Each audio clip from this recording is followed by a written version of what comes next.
ফ্যাসিবাদী শাসন আমলে আমাদের দলের শীর্ষ নেতৃবৃন্দ সহ অনেক দায়িত্বশীল মিথ্যা মামলায় দীর্ঘদিন পর্যন্ত কারা ভোগ করে নির্যাতিত হয়েছেন।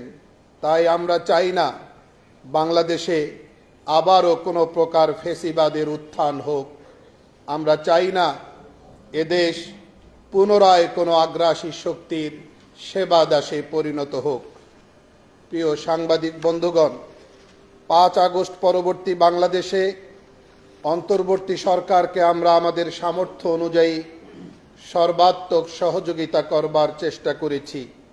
অন্যান্য রাজনৈতিক দলসমূহের সাথে আমরাও জাতীয় ঐকমত্য কমিশনের দীর্ঘকালব্যাপী সংলাপে নিয়মিত অংশগ্রহণ করেছি এবং আমাদের দলীয় মতামত সেখানে তুলে ধরেছি।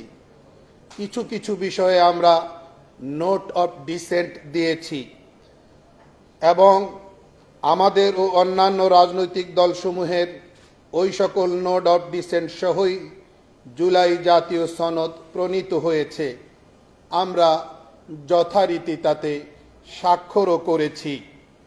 জুলাই সনদ সম্পর্কে আমাদের দলীয় অবস্থান কমিশনে তখন যেমন ছিল এখনও তেমনই আছে।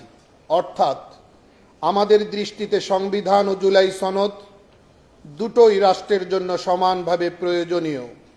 কেবলমাত্র একটির প্রয়োজনীয়তাকে প্রাধান্য দিয়ে অপরটিকে ছুঁড়ে ফেলার সিদ্ধান্ত আমাদের দৃষ্টিতে কোনোভাবেই সমর্থনযোগ্য নয়। সংবিধানে বিসমিল্লাহির রহমানির রহিম এবং মহান আল্লাহর প্রতি পূর্ণাঙ্গ আস্থা ও বিশ্বাস পুনর্বহাল সহ নতুন বাংলাদেশ বিনির্মাণ